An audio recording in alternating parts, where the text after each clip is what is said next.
Ayan, so good morning mga ka-warriors.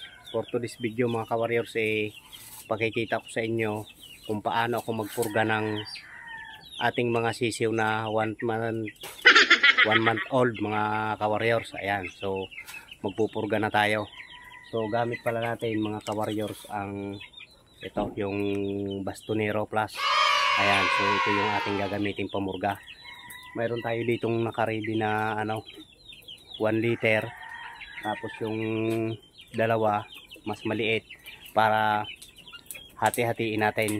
So isang puno dito sa 1 liter ang ating titimplahin sa Bastonero powder bago ipapainom natin mga ka-warriors. Ayan, so pero bago yan mga ka-warriors, maraming salamat pa rin sa patuloy nyong pagsusuporta sa ating YouTube channel mga ka-warriors. Ayan, so big shout out sa inyong lahat mga ka-warriors. Ingat kayo palagi mga ka-warriors. Ayan, so tara mga ka-warriors, umpisa na natin at tayo yung magtitimpla ng ating Bastonero Plus na ipapainom sa ating mga sisew. So nga pala mga ka-warriors, ngayong umaga hindi tayo nagpatuka ng mga sisew. So ang oras ngayon ay 7:30 na. So ayan, mga makukulit na sila. Uhaw na ngayon. Ipapainom na natin para buong maghapon mga ka-warriors, buong araw nating papainumin sila. So ayan mga ka-warriors, bali dito tayo nagtimpla mismo sa taas ng kulungan. Ayan, kinuha natin yung ating lagayan, ibubuhos na natin mga ka-warriors. Ayan, so tapang-tapangan na natin kasi malalaki naman na sila. So 1 month mahigit na sila. Ayan, so inubos na natin to.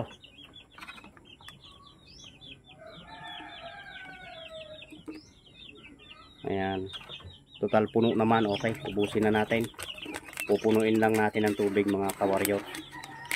Okay, 1 month in 1 week na yata sila mga ka-warriors. Okay, ubos.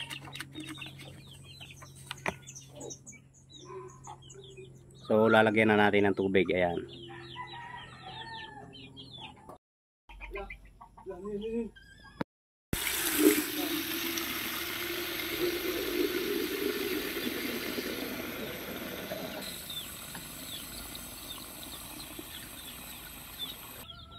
okay.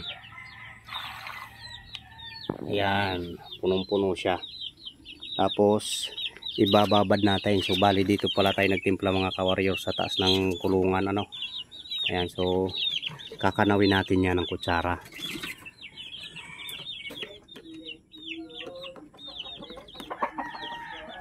Ayan, so okay na mga ka-warriors, tunaw na siya.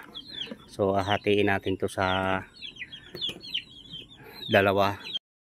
So ayan mga ka-warriors, so bali nandito yan mga ka-warriors sa ating ginawa sa kanilang pinaka kulungan. Ayan, so ayan sila mga ka-warriors. Ayan, so ang proseso pala ng pagpupurga natin dito sa kanila mga ka-warriors, buong maghapon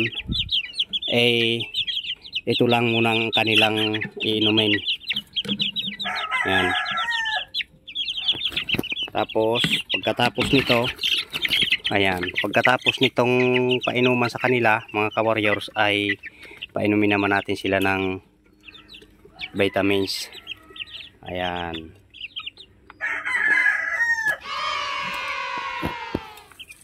ang gagaling mga ka-warriors.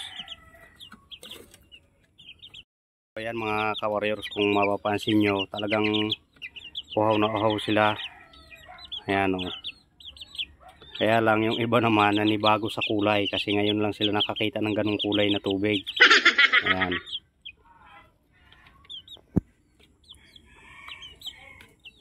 so ayan, maraming salamat mga ka-warriors sa panunod nyo hanggang sa dulo ng ating video mga ka-warriors. Ayan, so ingat and God bless mga ka-warriors.